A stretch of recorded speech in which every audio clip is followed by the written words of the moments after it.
asking me to say a few words on these agreements that has been signed by our Prime Minister and our government. Thank you for tabling this report, this agreement, because it gives us an opportunity to say a few words. And let me say this, of course, this work was started by our government in 2016. The agreement that we were looking for was a little bit different from what you have signed. But let me say that there's nothing wrong with our country entering into an agreement such as this with the United States or any other country for that matter. The issues that we have is that about consistency of our policies that we have had since independence in 1975. But it is good to see the United States re-engaging in the Pacific. Good to see the United States re-engaging in the Pacific after absence of almost 80 years. They were here in 1942. Not necessarily to defend Papua New Guinea, but to advance their own interest and that of their ally Australia. And we got caught up in the Second World War during that time. Since then, largely they have been absent. And many governments in the past have been trying their very best to re-engage with the United States for quite a long time. So to see them back in the region is good. But also it's not only for Papua New Guinea's interest or the Pacific or the region's interest. America is also doing it for the protection of their own national interest, which we all understand. We all understand the geopolitics that's happening within our region. And, Mr. Speaker, to see that we are entering into an arrangement similar to that they have with South Korea, Japan and Philippines, allowing military bases here for the United States to operate within the areas that they have listed in this agreement. But, we are not at the front line of conflicts that these countries are. South Korea is still at war with North Korea since the Korean War. There's never been a surrender or there's never been an end of war declaration. That is why the presence of the United States in South Korea is understandable. Japan, after the Second World War, the United States has been present. It's understandable about the threats of countries up north to that country. So their requirement for the United States Army to be present in their countries is understandable. Similar to that of Philippines, when you look at the South China Sea conflicts that is happening there, where Philippines feels that there is breaches of territorial rights. But PNG is not in conflict with anyone. We are not at conflict with any of our neighbors or the region for that matter. So it is concerning that we are allowing military bases to have free access into our country, creating attention, unnecessary attention, been coming to PNG as a result of that. And for the first time since the Rarotonga arrangements, we are allowing nuclear facilities to enter into PNG. The ships will carry nuclear facilities.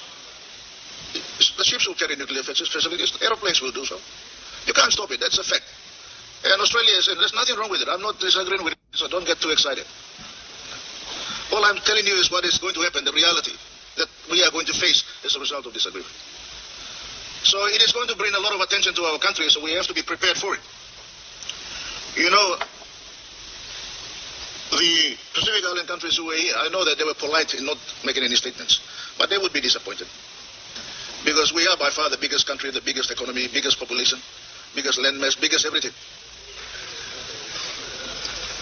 But, we also have an obligation to our smaller brothers. And to see the nuclear free Pacific policy has now been changed, it will be a concern to many of our friends in the Pacific. Similarly, the government is supporting Japan dumping some of this nuclear waste into the sea. Again, we as a country, bigger brother in the region, we have an obligation to these countries. So I want us to just take note of things that we had entered into agreements with the government. We have a point of order. Prime Minister, what's your point of order? Acting Speaker, my point of order is to correct the member for Yalubu's incorrect statement. We're not supporting Japan to dump nuclear waste into the waters. That must be clear. He made a specific mention. We're supporting Japan to dump nuclear waste into the waters. We supported Japan to prove that the disposal or discharge in the waters are above the highest standard possible they could arrive at. If that is so, until they prove that, they can discharge. So we're not just supporting them to discharge any waste into the waters, and I don't think they'll be stupid too to discharge any waste into the water unless they run through the test for themselves. I just want to correct him. Any statement we make, people are listening in, watching it, we just have to make a statement consistent with what is really out there instead of making inferences here. Thank you. Honourable Prime Minister, your point of order is in correction to the members. I will ask the member to continue on. Take note from your... Thank you, Acting Speaker. Thank you. I mean, I must be reading the wrong media releases that are coming out from the Prime Minister's office and others in government, but if that is so, well, that is the point that needs to be stressed. We need to be consistent with what we say and what we do. That's all I'm saying about this particular issue. The issue about this agreement, Mr. Speaker, I've just had an opportunity to read through some of the paragraphs of this, and Article 3 concerns me. Article 3 of the Defense Agreement concerns me.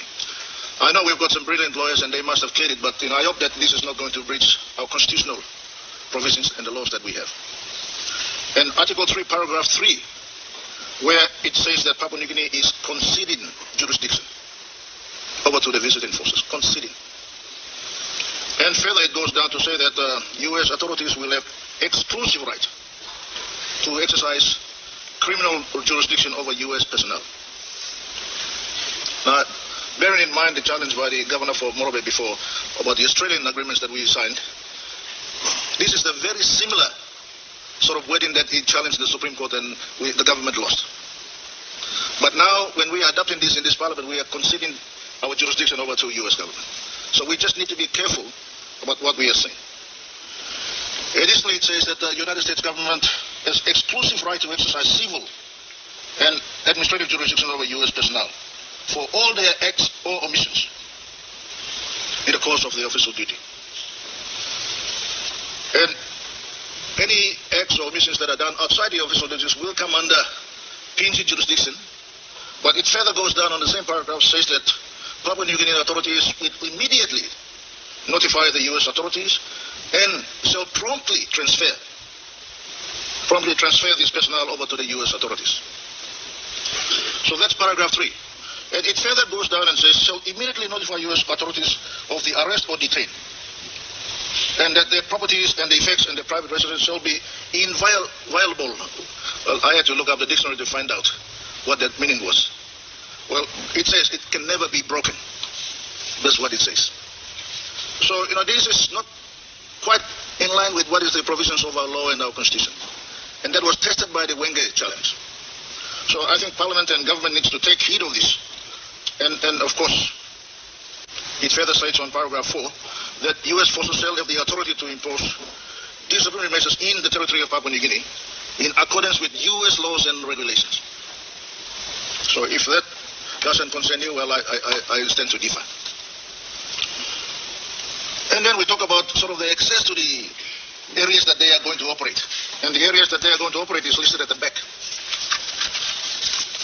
At the back, which talks about the list of people, which is including Manus, Port Moresby Port, Port Moresby Airport, Lay City Port, Lombro, Momote, Jacksons, and Najab. These are areas where they will have unlimited access. This is what we have agreed to. And they will not pay one single toya to PNG. Article 5, subsection, paragraph 2. Papua New Guinea too shall furnish these areas without rental or similar costs to the United States. So what are we getting out of all this? And the second issue is on paragraph 4, Article 5, paragraph 4. U.S. forces are authorized to control entry to disagreed facilities and areas. They will control the access to this. So our citizens and our people are going to have access to it. So this has to be clarity in what we are saying. And further on Article 6, Mr. Speaker, Acting Speaker,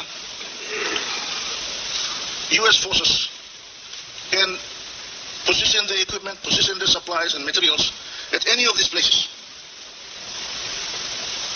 And U.S. should have on paragraph 1, Article 6.1, is that U.S. forces shall have exclusive control over the access to those. And paragraph 2 further goes down, Article 6.2, said they will go under unimpeded access. And anything that after this agreement ends, they have got the right, exclusive right to remove. So further goes down to number 2. So these are very strong words in this agreement, Mr. Speaker, and they've got very specific meaning. And talking about ownership of infrastructure that's going to come, nothing that is fixed onto the ground they can take off anytime. Anything that is movable. So all these equipments and all these things that they are going to build, if it can be moved, they will take it with them. All I'm trying to highlight here is that how does it help build our defense force? How does it help build our Navy? How does it help build the Air Force? Then, Mr. Speaker, it further goes down. If you go to Article 9, we're talking about entry into Papua New Guinea. Of all these people who are coming to Papua New Guinea, Article 9, Paragraph 2 says U.S. personnel and U.S. contractors shall be exempted from all other migration requirements in the territory of Papua New Guinea, including payments of fees, taxes, duties, either entering or exiting the country. We further goes down, Mr. Speaker, to Article 12. And when you read Paragraph 4, it further says that U.S. personnel shall be exempted from paying taxes on income, profits, salary, and emoluments. We will even get no revenue from their salaries and wages tax. Not only the U.S. personnel, but all their contractors. It goes down Paragraph 5. Any contractor that they engage will be also exempted. Now, I don't see, I've been trying to read around quite in detail, but quite a big agreement, but I can't see any agreement about training of our personnel. I can't see how Minister for Trade was talking about us engaging some of our own defense force people to be employed by United States Army. I can't see them investing in a specific infrastructure in the country. So why are we doing this agreement for? We are assuming that there will be some big benefits coming, but it's not specifically mentioned in here. In fact, even the shipwriters agreement, we are given almost exclusive right to them managing our seas. So we need to be careful. This is a sort of agreement that PNG needs to expose itself to. So I know that our lawyers have had a good look at this, and it probably is in compliance with our constitution, but I think there need to be further clarity. And if the Minister for Trade is saying that this is just a framework agreement and there will be details coming on, I wish it is true. But the details here are quite specific, as you can read it, if you go line by line. There has got to be some provisions in here that will specifically say we will train 10,000 men. U.S. Army is very capable of doing this. They give millions and hundreds of millions and billions of PNG to foreign countries and foreign defense force. What have we got out of this? There's got to be some value to the agreement we signed. Of course, we know we need to rebuild our defense force and our Navy and our Air Force. But it is not specifically mentioned in the agreement. We have to be specific about it, otherwise they will just take it generally and it's up to them. And I can tell you that we are not their priority. Their priority is the national interest of the United States. As in the case with any agreement we sign with Australia or anyone else. When we sign agreements with Australia, we are specific on what they have to build infrastructure in the country. And they have delivered some yet to be delivered.